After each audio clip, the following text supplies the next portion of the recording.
Alhamdulillah, wassalatu wassalamu ala rasulillah wa ala alihi wa sahbihi wa man walah wa ba'd.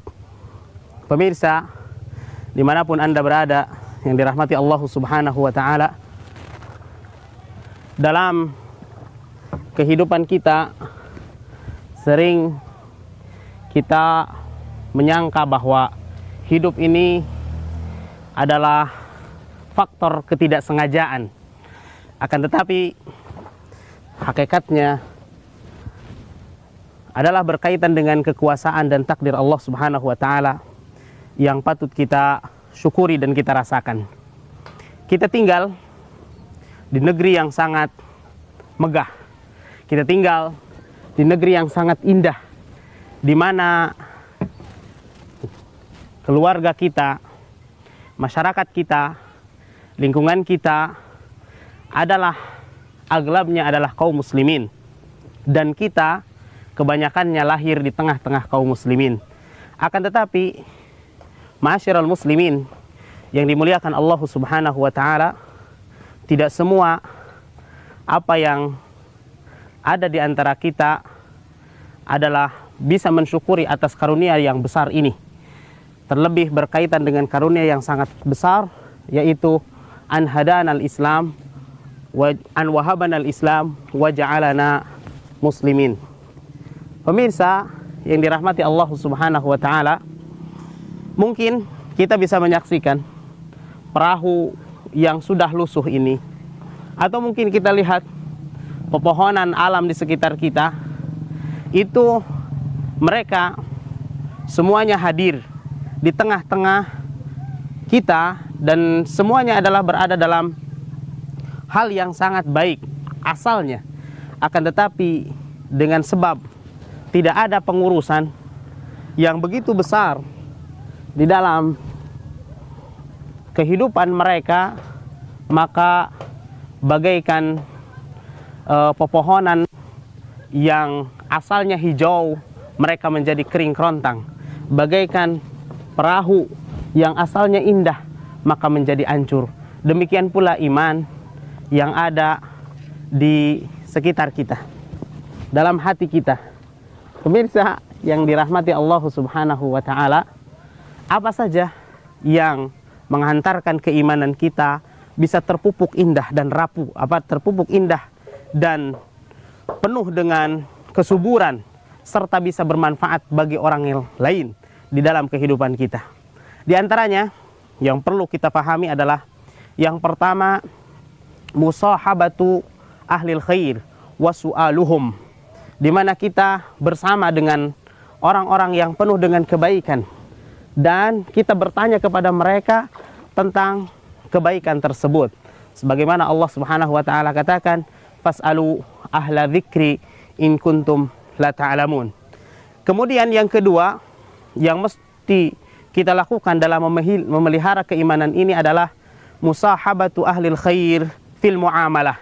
Sebagaimana Rasulullah sallallahu alaihi wasallam menjelaskan tentang hal ini, bahwa orang yang terbaik adalah berteman yang terbaik. Orang yang terbaik adalah berteman yang terbaik. Sebagaimana disebutkan di dalam hadis, perumpamaan jalis su' kamathali sahibi al-kir.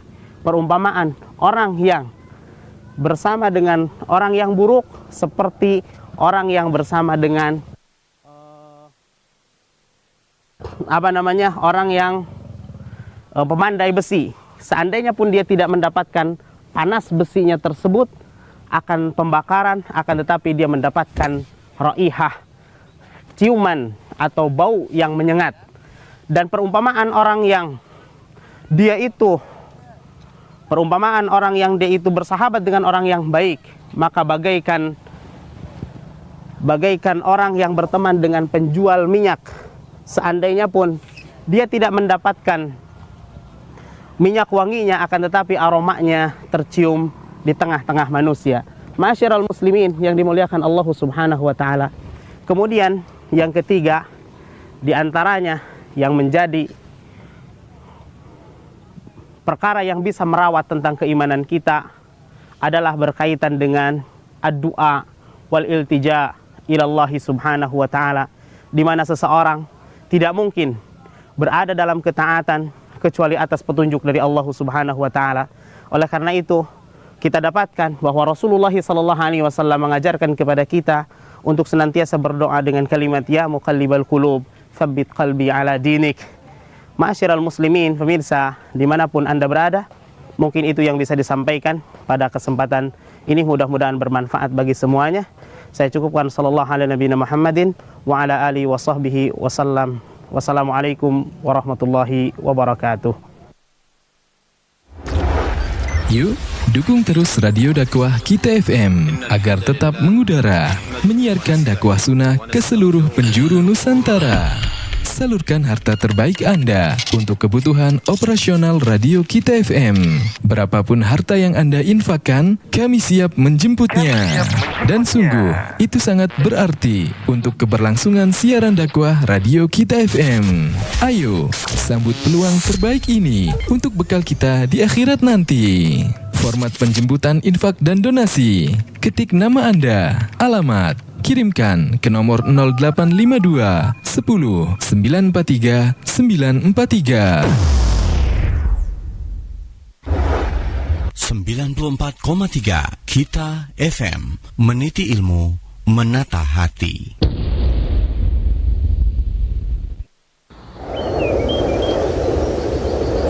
Firman Allah Subhanahu wa taala di surat Al-A'raf ayat yang ke-199 yang dikatakan oleh para ulama bahasanya pelajaran akhlak mulia yang paling lengkap itu ada di surat Al-A'raf ayat yang ke-199. Yang pertama adalah khudil afwa. Al-afwa di sini bukan memaafkan, namun terimalah kenyataan dari kemampuan orang lain dalam berakhlak. Jangan tuntut orang lain untuk berakhlak ideal sebagaimana yang kita inginkan. Ini berlaku untuk semua, teman lingkungan kerja, teman jamaah masjid, teman pengajian, kerabat, lebih-lebih lagi istri. Itu kaidah pergaulannya demikian. Jangan paksa mereka, tuntut mereka harus begini seperti maunya saya supaya saya nyaman. Namun cara yang benar adalah nyamankan dirimu dengan kenyataan yang ada. Ternyata kita punya teman si A yang dia orangnya bisa senyum namun tidak banyak senyum. Jangan paksa dia, pokoknya kamu harus banyak senyum sebagaimana mau saya. Padahal realitanya dia cuma bisa senyum, namun tidak seintensif yang kita inginkan. Nah maka terima kenyataan kalau dia ya senyumnya itu seperti itu. Kita nyamankan diri kita dengan seperti itu. Kemudian yang kedua kata wa'mur bil urfi, dan perintahkanlah dan ajaklah orang untuk melakukan kebaikan. Yang bisa diberi masukan saran, orangnya open, orangnya mau terbuka, ya beri masukan. Ketika dia sudah mengatakan saya sudah berusaha tapi ya bisanya sampai di sini, ya sudah, khudil afwa. Kemudian yang ketiga wa'arid anil jahilin, dan masa bodohlah, cueklah, pura-pura tidak lihat, jangan kemudian dimasukkan ke hati. Al-jahilin, orang-orang yang memang karakternya mengganggu. Maka kalau orang itu karakternya mengganggu dan menyakiti, maka laksanakan poin yang terakhir. Jangan ambil pusing, jangan dimasukkan ke hati. Jika 3 kalimat yang ada di surat Al-A'raf ayat yang ke-199 itu dilakukan, maka kita akan menjadi orang yang berakhlak mulia. Plus kita akan bisa menjadi orang yang bisa bahagia hidup bersama manusia.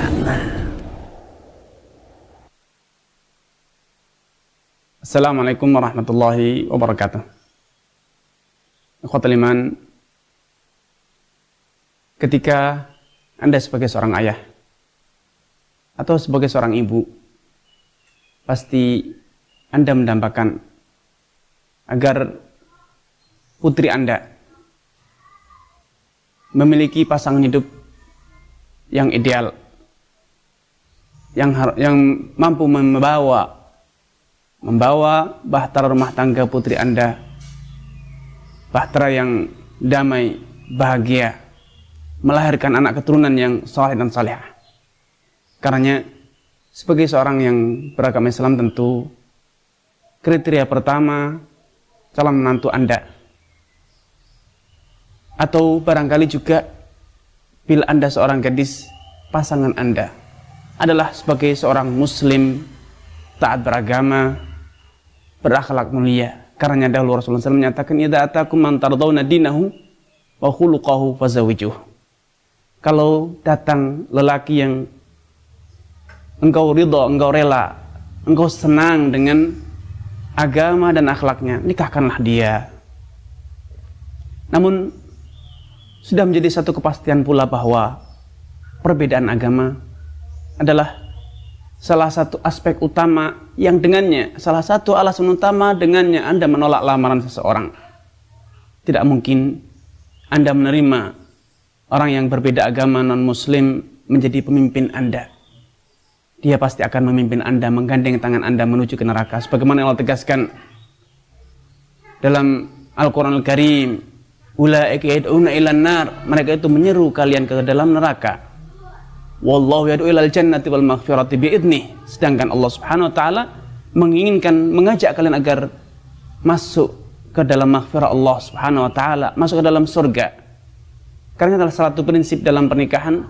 Allah telah menegaskan, wala tunkihul musyrikin hatta yu'minu wala 'abdun mu'minun khairun min musyrikin walau a'jabakum. Janganlah kalian nikahkan lelaki musyrik dengan putri-putri kalian yang mukminah. Karena seorang hamba sahaya, budak hamba sahaya, itu lebih baik kalau dia itu beriman dibanding seorang musyrik walaupun dia kaya raya, walau dia hidupnya makmur, walau tampan, walau berkedudukan dan lain sebagainya. Kenapa? Karena dalam konsep rumah tangga dalam Islam, lelaki, suami itu adalah qawwam, pemimpin. Lelaki adalah pembimbing, lelaki adalah penanggung jawab, lelaki adalah pemegang keputusan tertinggi dalam rumah tangga. Allah telah menegaskan, ar-rijalu qawwamuna 'alan nisa. Lelaki itu memiliki tanggung jawab, memiliki kewajiban untuk qawwam, senantiasa memimpin, mengarahkan, membimbing, menggandeng, mendidik. Siapa? An-nisa'a qawwamuna 'alan nisa'i bima faddalallahu ba'dhum 'ala ba'dhin wa bima anfaqu min amwalihim. Karena lelaki memiliki kelebihan. Apakah hal itu?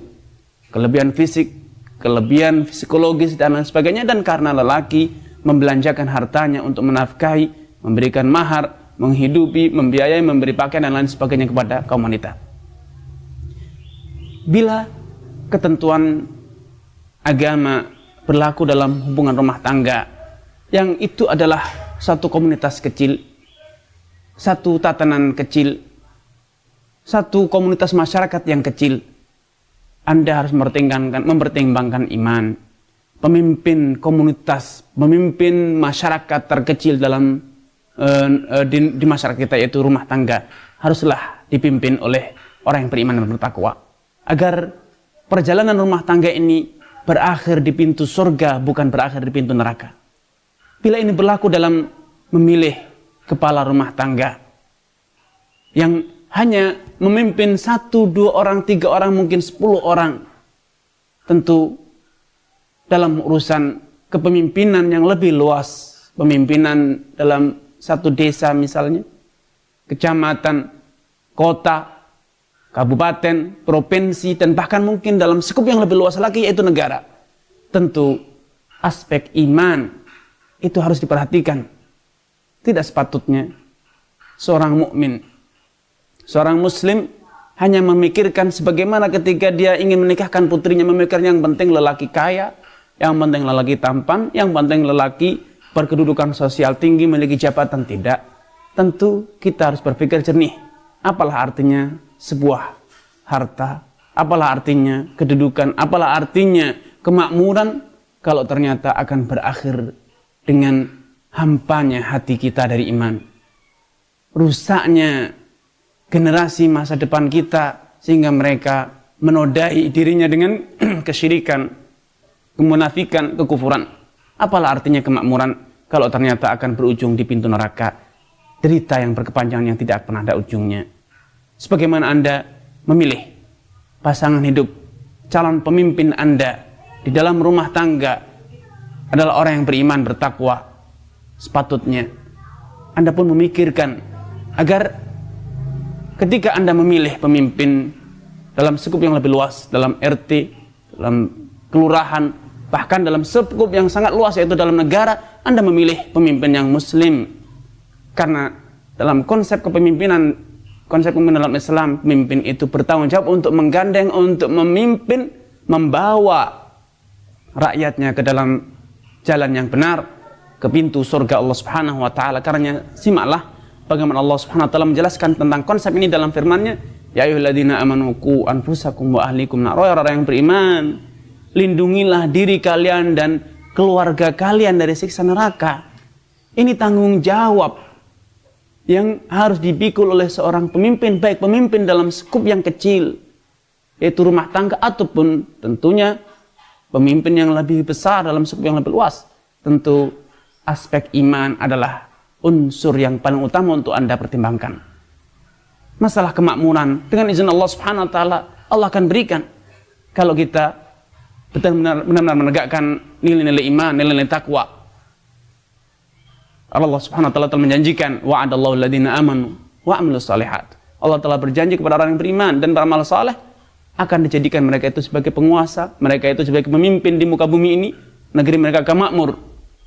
Allah Subhanahu wa taala juga telah berjanji, man 'amila shalihan min dzakarin aw untha falanuhyiyannahu hayatan thayyibah.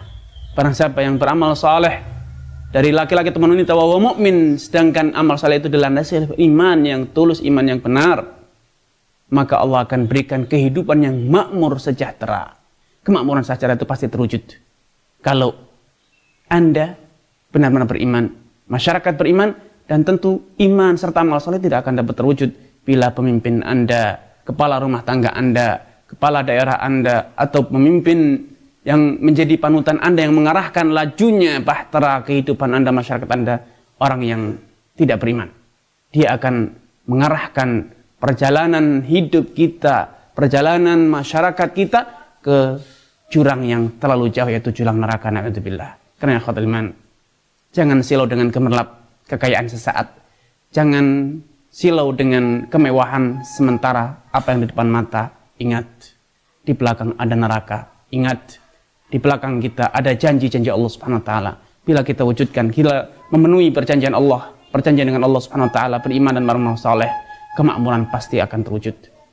Namun dengan catatan Anda benar-benar beriman. Karena jadikanlah pertimbangan iman sebagai pertimbangan utama ketika Anda memilih pasangan hidup, sebagai pemimpin Anda atau pemimpin putri-putri Anda.